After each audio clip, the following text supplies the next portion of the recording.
마지막 할 말에 대해서는 사실 막판에 내가 무언가를 던져서 반등이 될 수 있냐라고 한다면 그런 경우도 있습니다. 면접은 저는 확률이라고 봐요. 사실상 마지막 할 말을 말하는 그 단계에서 면접관은 이미 평가가 그 전에 끝납니다. 그래서 이제 확률을 높일 수 있는 접근법을 취해야 되는데, 간혹 가다가 회사의 개선점을 어필을 하면서 내가 입사하면 이런 거 해결할 수 있다, 회사를 지적하는 게 되기 때문에 사실은 되게 안 좋은 게 될 수 있고요. 마지막 할 말에서 반등을 성공해내는 경우는, 책가삼 구독자 여러분 안녕하세요. 저는 면접왕 이영, 또 퇴사한 이영 유튜브 채널 운영하고 있는 이준희라고 합니다. 마지막 할 말에 대해서는 사실 막판에 내가 무언가를 던져서 반등이 될 수 있냐라고 한다면 그런 경우도 있습니다. 하지만 확률상 매우 낮다. 실제로는 3%도 채 안 될 것 같습니다. 사실상 마지막 할 말을 말하는 그 단계에서 면접관은 이미 평가가 그 전에 끝납니다. 그래서 시스템을 가지고 면접을 보는 회사라면 그 전에 합부를 이미 다 저장을 해놓은 상태일 거예요. 면접은 저는 확률이라고 봐요. 내가 아무리 잘 준비해도 면접관을 누구 만났냐에 따라 다 다를 수 있고, 내가 아무리 잘 정리를 했다 하더라도 회사의 분위기나 컬처에 따라서 내 말을 해석하는 게 다 달라질 수 있거든요. 그래서 이제 확률을 높일 수 있는 여러 가지 접근법을 취해야 되는데, 마지막 할 말에서 반등을 성공해내는 경우는 마지막 할 말 혹은 질문을 하라고 하는 경우도 있거든요. 두 가지가 좀 다른데, 마지막 할 말에서 제가 생각해 가장 좋은 것은 그냥 감사 표현 정도를 하는 것 같아요. 어차피 대단한 걸 할 수도 없고 거기에서 나의 인성적인 측면을 잘 마무리하는 것이 훨씬 좋다는 거죠. 마지막 질문의 경우에는 간혹 가다가 회사의 부정적인 부분이라든지 개선점을 어필을 하면서 내가 입사하면 이런 거 해결할 수 있다, 이렇게 얘기하는데, 이거는 똑똑한 게 아니라 사실은 눈치가 없는 거예요. 그분의 진단이 정확하기도 어려울 뿐만 아니라, 왜냐면 내부에 여러 어려움이 있을 거잖아요. 그걸 정확히 이해하지 못한 상황에서 회사를 지적하는 게 되기 때문에 사실은 되게 안 좋은 게 될 수 있고요. 그때 면접관들은 이미 판단이 어느 정도 끝났는데 그 상황에서 나의 분석력을 강조해봤자 어차피 반영이 되기가 어렵습니다. 그래서 마지막 할 말 또는 마지막 질문에서는 저는 긍정적인 태도, 그리고 조금 더 미래지향적인 질문을 던지는 게 좋다. 그리고 또 하나 센스를 추가하자면, 면접관들이 쉽게 얘기할 수 있는 걸 하셔야 돼요. 면접관들이 너무 답변하기 어려운 이 질문을, 자기들도 지금 해결하지 못하고 있는 질문을 한다, 예컨대 이런 거죠. 면접관님의 비전은 무엇인가요? 최근에 이런 투자를 했는데 그 의도가 무엇인가요? 이런 유의 질문을 한다 그러면 면접관 입장에서 답변하기가 조금 어려울 수도 있어요. 근데 면접관들이 되게 쉽게 답변할 수 있는 종류의 내용은 이런 거예요. 회사의 다음 성장 스텝은 어떻게 되는지 궁금합니다 라든지, 또는 최근에 어떤 방향으로 투자를 하고 있는지 궁금하다든지, 입사하기 전에 제가 어떤 것을 더 준비해갖고 오면 좋을지 궁금합니다, 이런 정도의 질문은 사실 면접관 입장에서도 되게 흐뭇할 수 있고요. 쉽게 얘기할 수 있죠. 그리고 면접관이 그거를 얘기를 해주면서 본인도 생각이 정리될 수 있어요. 면접관을 돕는다는 개념으로 마지막 할 말 또는 마지막 질문을 가볍지만 미래지향적이고 긍정적인 이야기를 할 수 있게 마무리하시면 가장 좋은 마무리가 되지 않을까 싶습니다. 면접에서 마지막 할 말을 왜 하는 거냐라면은 사실은 면접관의 매너적인 행동이에요. 이제 면접 마칠 거니까 그렇게 알고 계세요 라는 사인을 지원자에게도 주고 다른 면접관들에게도 주는 겁니다. 이제 시간이 다 돼서 면접 마칠 거예요, 뭐 이렇게 얘기하면 좀 그렇잖아요. 어떤 측면에서는 그 사람에게 아쉬움을 남기지 않게 하기 위해서 기회를 주는 것일 수도 있습니다. 근데 많은 분들이 면접을 준비하면서 기승전결식 구조에 되게 익숙하신 분들이 많아요. 맨 끝에 나를 뭔가 활용정정을 빵 찍고 면접을 합격하겠다 뭐 이렇게 생각하시는 경우가 있는데, 사실 실제 세상은 그렇게 운영되지가 않습니다. 기승전결이란 건 없어요. 언제나 두 가지거든요. 당장 영상을 보이신 우리 구독자분들도 썸네일이나 키워드가 마음에 안 들었으면 눌러보지 않으셨을 거잖아요. 그리고 앞단에서 화자가 하는 이야기가 마음에 안 들면 바로 이탈하겠죠. 면접관도 똑같습니다. 비즈니스는 더 그게 강하거든요. 시간이 부족하고 자원이 부족하기 때문에 앞단에서 빠른 판단을 해야 돼요. 이게 언제나 습관화되어 있고 언제나 그걸 훈련해 있는 사람들이 주로 면접관으로 들어오게 됩니다. 앞단에서 나를 강조해야지 뒤에서 던진다는 것 자체가 굉장히 전략적이지 않다, 이게 전제 조건이 되는 거고요. 면접관의 질문을 뭘 받아봤냐가 사실은 합격 여부를 좀 예측해 볼 수 있어요. 많은 분들이 명가물이라는 용어를 쓰더라고요. 나는 답변 진짜 잘했고 면접관들 반응 나쁘지 않았던 것 같아요, 떨어졌어요, 이럴 수 있고, 난 완전 망쳤다고 생각했는데 붙었어요, 이럴 수 있다고 하는데, 그게 보통은 이 질문의 범주 퍼센테이지를 따져봐야 되고요. 그리고 그 안에서도 긍정이냐 부정이냐 이 뉘앙스에 대한 패턴, 그리고 어디에서 왔다 갔다 했냐, 이런 것들에 따라서 종합적으로 보면은 긍정적인 면접인지 부정적인 면접인지를 판단할 수 있게 되는 거죠. 면접관들이 다양한 형태로 질문을 합니다. 경험을 묻는 거의 모든 질문은 그냥 필살기를 검증하기 위한 질문이라고 보시면 되는데, 일단 필살기가 뭔지부터 좀 소개해 드려야겠죠. 저는 이제 취업 필살기라고 얘기를 합니다. 유사 경험 내 성공 경험 내 인사이트, 이렇게 얘기를 해요. 그래서 줄여서 유성인. 여기서 이제 무슨 유사 경험이냐 했을 때는 직무 유사 경험, 경험이고요. 그 안에서의 성공 경험. 직무 유사 경험이 있으면 일단 합격 확률이 올라가고 중고 신입이라든지 경력자들을 요즘 선호하는 것들이 여기서부터 시작되는 거죠. 근데 경력만 있다고 해서 뽑냐 또 그렇지는 않아요. 그 안에서 성공 경험을 해본. 여기서 말하는 성공 경험이라는 게 어마어마한 창업을 했거나 이제 이런 걸 얘기하는 게 아니라 자신이 맡은 영역에서 의미 있는 결과물을 내보는 것. 혹은 안 좋았던 숫자를 좀 긍정적으로 바꿔봤다든지 이전에 이런 게 없었는데 무언가를 만들어서 개선을 시켰다든지 긍정적인 방향으로 바꿔내는 것을 성공 경험이라고 합니다. 보통 이거를 세 번째 인사이트는 유사 경험과 성공 경험을 반복하는 과정에서 갖게 된 나만의 노하우를 얘기하는 거예요. 보통은 이제 인성 면접 또는 컬처핏 면접 이런 데서 이제 많이 사용이 됩니다. 유사 경험, 성공 경험, 인사이트 이 세 가지를 묶어서 필살기다 이렇게 얘기를 하거든요. 근데 이제 필살기를 묻는 질문의 대표적인 것은 성공 경험을 묻는 거예요. 또는 직무를 어떻게 준비했냐, 이 직무와 관련해서 어떤 경험을 해봤냐, 이렇게 직무와 연결해서 또는 성공과 연결해서 경험을 묻는다. 그 질문은 그냥 대부분 필살기를 묻는 질문이다. 이렇게 이해를 하시면 됩니다. 필살기를 묻는 경우가 많죠. 저희가 데이터를 많이 보는데 면접을 분석을 해봅니다. 그럼 어떤 질문을 받고 있는지, 그리고 합격자와 불합격자의 질문 패턴은 어떻게 다른지, 합격하는 사람들, 그린라이트라고 하죠. 긍정적인 시그널을 받는 분들에게 집중되는 질문은 필살기에 많이 집중적인 질문이 들어와요. 근데 여기에서 면접 질문의 뉘앙스가 참 중요합니다. 좀 더 디테일을 알고 싶어서 조금 더 입체적인 해석을 하고 싶어서 정보를 더 찾기 위해서 하는 이 뉘앙스의 질문은 매우 긍정적인 거예요. 근데 부정적인 뉘앙스가 있어요. 똑같이 필살기 경험에 대한 질문을 하는데 진위 여부를 계속 확인하려고 하는 거. 그거 정말 맞나요? 그럴 수가 있나요? 뭐 이런 식의 질문들 있죠. 디테일이 아니라 진위 여부를 확인하는 질문을 많이 받는 것은 필살기 질문을 많이 받았다고 하더라도 긍정과 부정으로 분명하게 나뉘는 걸 알 수 있고요. 사실 이거는 면접 끝나고 나서 한번 복기를 해보면 누구든지 쉽게 판단을 할 수가 있습니다. 근데 많은 분들이 이제 복기를 안 하니까 그 부분을 정확히 모를 수밖에 없는 거죠. 저희가 가지고 있는 통계 자료를 보면 면접에서 이 필살기 관련된 질문을 많이 받는 분들이 보통은 합격률이 높습니다. 필살기에서 인성으로 왔다 갔다 하다가 면접 말미에 지원 동기 관련된 질문 한두 개를 체크받고 끝났다. 보통은 합격하는 패턴들을 많이 볼 수 있었습니다. 반대로 불합격률이 높은 사람들이 많이 받는 질문이 있는데요. 그거는 지원 동기 관련된 질문입니다. 그래서 지원 동기와 인성 이 두 가지에서 왔다 갔다 3번 이상 연속된 질문을 여러 번 받는다 그러면 불합격률이 확 올라가고요. 인성 관련된 질문은 보통 생각과 기준을 묻는 거예요. 내 경험에서 얘기하는 게 아니라 당신은 이런 상황에서 어떻게 할 거냐 이렇게 가정형의 질문을 하는 거죠. 이제 인성과 컬처핏을 검증하는 것들이 최근에 화두가 되면서 그런 질문들이 되게 많아져요. 근데 그 과정에서 자연스럽게 우리 회사 잘 맞을까? 이걸 이제 검증하기 위해서 지원 동기로 넘어가는 거죠. 저는 크게 면접 질문을 3가지 유형으로 분류를 해드립니다. KML이라고 그래서 K는 knowledge, 경험에 대한 얘기예요. 또 직무 관련된 경험들. 그리고 M은 마인드, 그래서 인성과 관련된 거고 L은 로열티, 그래서 지원 동기인데 이 질문의 패턴이 어디서 왔다 갔다 하냐가 되게 중요해요. 필살기와 인성을 왔다 갔다 하는 거는 긍정적인 패턴이 많았고요. 인성하고 지원 동기를 왔다 갔다 하는 이 질문의 경우는 부정적인 패턴이 굉장히 많았습니다. 인성을 묻다 보니까 우리 회사랑 잘 안 맞을 것 같은데 우리 회사에서 괜찮을까? 이런 의문이 들기 때문에 이제 그렇게 질문을 할 수밖에 없게 되는 거죠.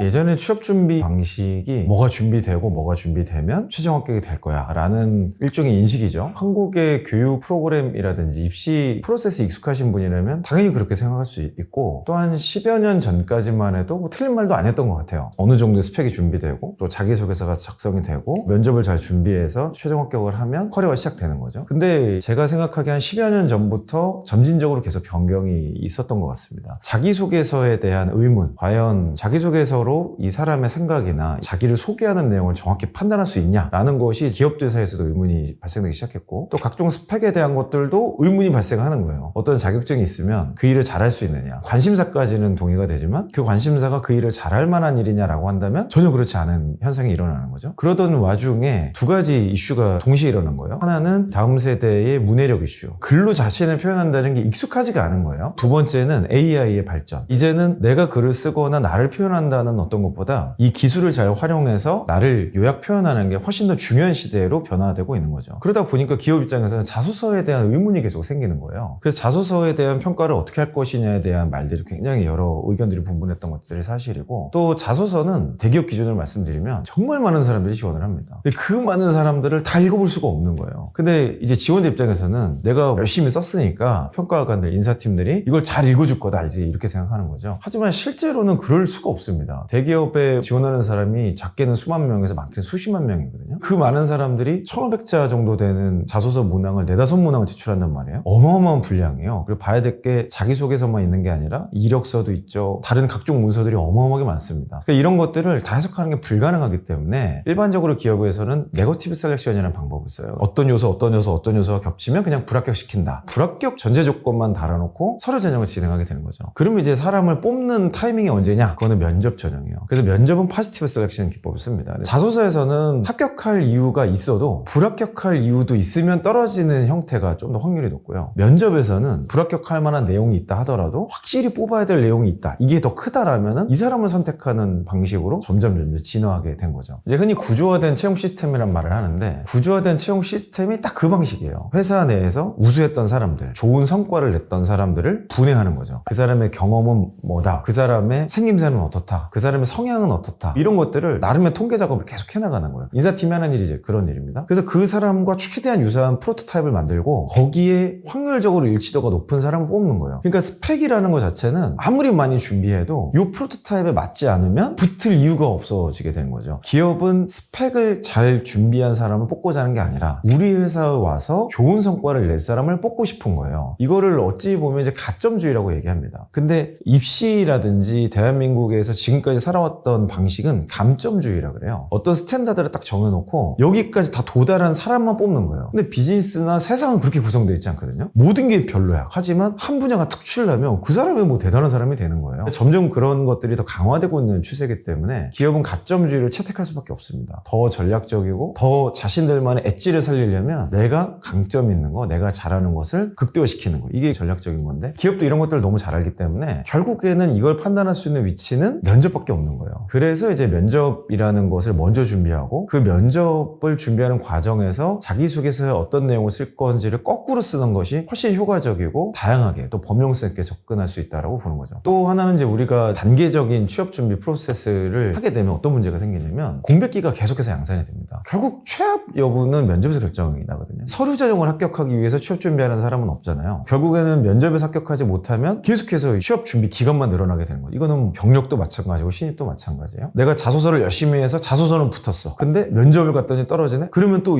그만큼 처음부터 다시 시작해야 되는 여러 이슈들이 생기는 거고요. 또 이제 면접관들이 면접 질문을 어디서 뽑냐라고 하면은 본인이 제출했던 자료에서 그 자료를 확인하기 위한 또 더 디테일을 알고 싶어서 질문하게 됩니다. 그러면 자기소개서에 내가 어떤 내용을 적느냐가 면접 질문으로 직결되게 되는 거예요. 그러니까 면접이라는 프로세스를 먼저 이해하고 그거를 전략적으로 끌어내기 위한 자기소개서를 쓰는 게 지원자 입장에서 가장 좋은 방법이라고 말씀드리는 거죠. 지금은 바야흐로 직무 중심의 채용이 진행되고 있습니다. 물론 최근에 그 부분을 보완하기 위해서 컬처핏에 대한 것들이 굉장히 강조되고 있는데요. 사실 컬처핏도 따지고 보면 직무에 대한 평가가 굉장히 연결이 많이 되어 있어요. 그래서 직무와 상관없는 내용을 잔뜩 써놓은 경우, 그리고 또 하나는 근거가 없는 자소서. 예를 들어서 나의 생각, 나는 이게 중요하다고 생각합니다. 그래서 이렇게 씁니다. 이거는 전혀 논거가 성립이 안 돼요. 나의 생각이 틀렸으면 어떡하지? 나의 생각이 회사와 맞지 않으면 어떡하지? 이 질문 안에 와르르 무너질 수밖에 없거든요. 근거가 없는 자소서라든지 직무와 전혀 상관이 없는 자소서 중심으로 작성되는 것은 사실은 큰 의미가 없고, 또 최근에 이슈가 되는 이 세 번째 포인트는 AI로 생성한 자소서입니다. AI로 생성하는 것이 잘못됐냐? 그렇지 않고요. AI로 저는 더 적극적으로 써라 라고 제안을 드려요. 근데 쓰려면 이제 잘 써야 된다. 그리고 쓰는 노하우를 가지고 작성하면 된다. 이렇게 말씀을 드리는데, 최근에 GPT라든지 다양한 AI 모델들이 만들어지면서 AI로 자소서를 뚝딱뚝딱 만듭니다. 뚝딱뚝딱 만든 거는 말 그대로 뚝딱뚝딱이에요. 그래서 굉장히 퀄리티가 떨어질 수밖에 없죠. 그러니까 GPT에 걸리냐 안 걸리냐, 그런 카피킬러 같은 것에 걸리냐 안 걸리냐 이 문제가 아니고 그냥 내용 자체가 없어요. 알맹이가 없기 때문에 문제가 되는 거죠. 앞에 말한 두 가지 다 걸리는 겁니다. 직무와 관련된 경험도 아니고 근거도 없는 것을 장황하게 설명하는 거예요. 보통 이런 사람들이 일을 못합니다. 회사 와서도 두갈식이 아니고 장황하게 일을 하면 다른 사람들의 시간을 빼앗죠. 그리고 사람들을 혼란스럽게 만들어요. 왜냐면 정리가 안 돼 있기 때문에 뭐가 문제인지 어떤 결정을 해야 되는지 이 다음에 요청하는 게 뭔지가 없이 막 말을 한단 말이에요. 듣는 사람으로 하여금 굉장히 스트레스 받게 만들죠. 모두가 바쁜데. 그래서 자기소개서 이 글의 패턴만 봐도 이 사람의 사고 구조, 그리고 이 사람은 어떤 식으로 의사소통을 하는구나 라는 것들을 판단할 수 있기 때문에 그런 부분 좀 주의하시면 좋겠습니다. 필살기를 묻는 경우는 아까 말씀드렸던 이제 직무 관련 성공 경험, 직무를 어떻게 준비해야 하는가, 과정에 대한 것, 그리고 그냥 그것과 상관없이 성공 경험을 묻는 게 있을 수 있고요. 최근에 가장 많이 등장하는 문항이라고 한다면 협업, 협동, 그리고 팀워크를 통해서 성과냈던 거, 그리고 가장 어려웠던 상황을 어떻게 극복했는지. 이 질문도 되게 중요한데 이 질문을 너무 개인적인 차원으로 적용하는 경우가 있어요. 연애하다가 실패를 했다든지, 군대 갔던 게 어려웠다든지, 학교에서 전공이 안 맞는 거 공부하는 게 어려웠다든지, 다양한 유형으로 개인적인 차원으로 접근하는 경우가 있는데 사실 이것도 필살기를 묻는 문항이라고 할 수 있습니다. 조금 더 광의적으로는 경험을 묻는 모든 문항은 필살기를 묻는 문항이다. 이렇게 해석하시면 딱 맞아요. 성장 과정은 조금 예외라고 볼 수 있지만 최근에는 문항이 결합돼서 출제되는 패턴을 많이 보입니다. 예를 들면 지원 동기와 필살기를 묻는 문항이라든지, 성장 과정과 필살기를 묻는다든지, 또는 인성 문항과 필살기를 묻는 문항이라든지, 이런 것들이 결합되는 형태이기 때문에 저는 경험을 묻는다면 그냥 필살기로 생각하고 작성을 하시는 게 좋다라고 제안을 드리는데요. 그 이유가 뭐냐면 한 기업의 자소서의 총 문항수가 많아봐야 5개예요. 5개 넘는 회사가 거의 없을 겁니다. 최근에 이게 더 줄어들고 있는 추세이기 때문에. 그러면 5개 이내, 3개에서 5개 정도 될 텐데 그 안에 지원 동기는 거의 대부분 들어가고요. 그리고 인성 관련된 문항 거의 한두 개 들어갑니다. 그러면 1개에서 많아야 3개 정도가 필살기, 경험을 묻는 문항이기 때문에 그냥 저는 여기에서 다른 거 생각하지 마시고 최대한 취업 필살기를 그 문항에 먼저 매칭한다, 이렇게 생각하고 작성하시면 가장 좋은 작성 전략이 되지 않을까 싶네요. 지원 동기는 최근에 코로나를 전후로 해서 지원 동기가 굉장히 중요해졌습니다. 왜냐면 당시에 문화적으로도 그랬고 유행처럼 번졌던 게 대퇴사의 시대가 됐었죠. 들어가자마자 퇴사하고, 들어가서 얼마 있다가 퇴사하고, 들어가자마자 퇴사를 계획하고, 너도 나도 퇴사하고, 퇴사 안 하면 마치 뭐 큰일 나는 것 같은 문화가 세대와 시대에 좀 있었던 것 같아요. 그러다 보니까 이제 지원 동기를 굉장히 강조를 많이 하게 됐고, 자소서의 출제 문항을 분석해보면 지원 동기의 문항 비율이 3년 전에 비해서 2배 이상 증가한 모습을 볼 수 있습니다. 그런데 이거를 아무리 검증해도 이제 AI도 잘 쓰고요, 지원 동기에 대한 나름의 접근법들이 많이 정리가 된 거예요. 그러니까 회사 입장에서 이것도 이제 확인을 못하겠다, 이걸로는 못 믿겠다, 이러면서 급부상하고 있는 문항들이 컬처핏, 인성 관련된 문항입니다. 3년 전과 비교했을 때 약 4배 가까이 성장한 것도 제가 좀 볼 수 있었는데요. 지원 동기는 사실 회사에 대한 관심도와 진정성이에요. 회사에 대한 진정성이 있냐 없냐를 보는 건데, 지원 동기를 그냥 직무 관련된 성장을 하고 싶어서 지원합니다, 이거는 직무 지원 동기예요. 이거는 한 7년 전까지는 이렇게 작성해도 괜찮았던 것 같아요. 근데 코로나 이후로는 사실 이건 거의 먹히지 않고요. 지원 동기라고 한다면 회사 지원 동기를 얘기합니다. 우리 회사에 다니는 이유가 뭐냐? 우리 회사에 왜 지원하는 거냐? 그럼 지원 동기를 얘기할 때 많은 분들은 돈 벌려고 지원했지 그걸 왜 묻냐? 이렇게 반문하시는 분들이 있는데, 이거는 동문서답이에요. 그거는 취업의 동기죠. 왜 취업하려고 합니까? 돈 벌려고요. 그거는 말이 맞아요. 근데 돈을 벌 수 있는 수많은 회사, 수많은 직종, 수많은 산업이 있는데 왜 우리 회사에서 이 산업에서 이 직종으로 일하려고 하는 거냐라는 질문에는 전혀 답변이 되지 않는 거죠. 회사 지원 동기에 대해서는 이 회사를 어떤 관점으로 바라봤고, 이 회사에 대해서 내가 알고 있는 건 뭐고, 그래서 나는 이 회사에서 어떤 성장을 하고 싶습니다 라는 형태의 논리 구조를 전달을 해야 대화가 시작이 되는 거예요. 이 내용이 정리가 안 되면 대화 자체가 시작되기 어려운 거라고 좀 볼 수 있죠. 그래서 지원 동기를 작성할 때는 저는 오히려 최근에 되게 쉬워졌다고 생각하는데, 회사의 주요 경쟁력, 회사의 기술력, 강점이 뭔지를 조사해낼 수만 있으면 사실 자소서를 풀어내는 건 되게 쉽습니다. 회사가 가진 강점이 있기 때문에, 이런 요소들 때문에 내가 매력을 느끼게 됐고, 나도 이런 경험이 있는 사람이기 때문에 이곳에서 성장하고 싶습니다라는 3단 구조로 가져가게 되는 거죠. 회사에 대한 조사 내용은 자료를 제공해주는 서비스들이 많기 때문에 기사라든지 분석해놨던 내용들 몇 가지만 요약해서 AI를 추리시고요, 그것과 조금이라도 연결해서 설명할 수 있는 내 경험을 간략하게 몇 가지, 2-3개 정도를 작성하시고 입사 후보를 한 줄 정도로 마무리하시면 최근에는 지원 동기를 작성하기 어렵지 않다라고 말씀드리고 싶고, 그 관련돼서는 뭐 제 유튜브나 책에서도 상세하게 설명을 해놨습니다. 자소서 바이블에 아주 많은 프롬프트 가이드를 이미 넣어놨는데요, 예시하고. AI로 생성을 하시면 안 됩니다. 예를 들어서 회사에 문항을 집어넣고 어떻게 써야 될지를 알려줘 라든지 이렇게 그냥 요구를 하는 거죠. 그렇게 되면 AI는 그럴듯하게 써냅니다. 최근에 언어 모델의 발달이 엄청나고 알고리즘의 수준이 굉장히 올라갔기 때문에 그냥 읽어보면 깜짝 놀랄 수도 있어요. 그리고 내 정보를 조금만 집어넣으면 거기에 맞게 굉장히 잘 만들어줄 거예요. 근데 문제는 뭐냐면 우리가 그 글에 현혹이 된다는 거예요. 왜냐면 나보다 글을 더 잘 쓰고 나보다 표현을 더 잘하니까 잘 되었다고 착각해요. 그러니까 그걸 그냥 긁어서 붙여 넣는단 말이죠. 근데 사실은 면접관 입장에서는 글을 잘 썼냐 못 썼냐는 전혀 중요하지 않습니다. 내용에 알맹이가 있냐 없냐예요. 여기서 말하는 알맹이라는 거는 이 사람을 뽑아야 될 이유가 있는가 없는가, 이제 여기에서 들어가는 거죠. 내용이 전혀 없는데 글만 그럴듯한 거예요. 포장지가 이렇게 좋아가지고 뜯어봤더니 안에 아무것도 없어. 얼마나 허탈합니까? 그런 거랑 비슷한 거예요. AI에게 생성을 요구하시면 절대 안 되고, 제가 제안드리고 싶은 거는 요약과 압축을 요구해라. 이렇게 말씀드리고 싶습니다. 그래서 예컨대 이렇게 쓰시는 게 가장 일반적인 방법일 것 같아요. 자소서를 700자를 써야 된다. 여러분이 프롬프트로 여러분의 정보나 생각을 AI에게 1000자 이상은 입력하셔야 돼요. 어마어마하게 많은 내용을 넣고 이 문항에 맞게 작성해줘 라고 하는 접근법이 여러분의 내용으로만 들어가고요. 생성이 아니라 조립의 단계로 들어갈 수 있는 아주 좋은 방식이라고 말씀드리고 싶습니다.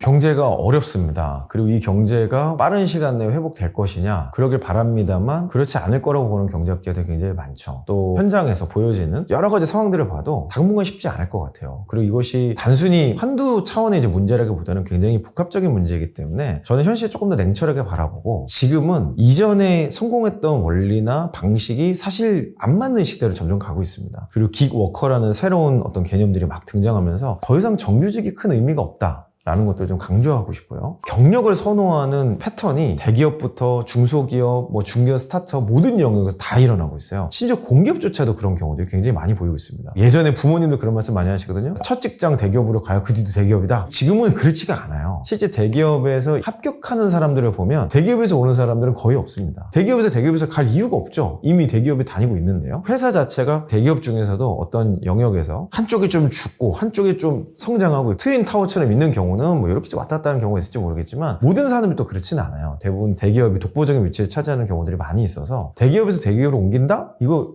일반적이지 않습니다. 점점 그렇게 가고 있는 중이고 또 대기업이 원하는 인재상 자체가 스타트업형 인재예요. 대기업이 가지고 있는 시스템과 문화 이런 것들을 빠르게 바꿔낼 수 있는 빠르게 변화시킬 수 있는 사람들을 인재상으로 선발하고 있고 그런 사람들이 주로 성과를 내봤던 또는 작더라도 통합적 시야를 가지고 있는 스타트업에서 근무했던 사람들을 아주 선호합니다. 이런 일들이 계속 반복되고 있거든요. 그래서 저는 어떤 면에서는 처음부터 중견기업, 대기업 가겠다고 취업 준비를 1년, 2년 하는 거는 결국엔 자기 경쟁력을 계속해서 갉아먹고 시간과 공백기를 늘리는 거라고 한다면 차라리 처음에 여러 군데를 써서 중소기업이나 스타트업 나를 필요로 하는 곳이 있을 수 있어요. 스펙이나 이런 게 준비가 안 돼도 빨리 좀 와달라라고는 구인난이 분명히 있거든요. 그런 곳에서 돈을 받으면서 내 나름의 필살기를 만들면 그 경험이 가장 강력한 스펙이 되는 거죠. 이전의 스펙은 사실상 지금 유통기한이 저는 다 했다고 봐요. 그 어떤 자격증, 그 어떤 학점 이런 걸 가져와도 사실 그것 때문에 뽑을 이유가 전혀 없는 시대로 가고 있기 때문에 작더라도 실무 관련된 경험을 해보시고 그 경험을 기반으로 지원을 준비하시는 것이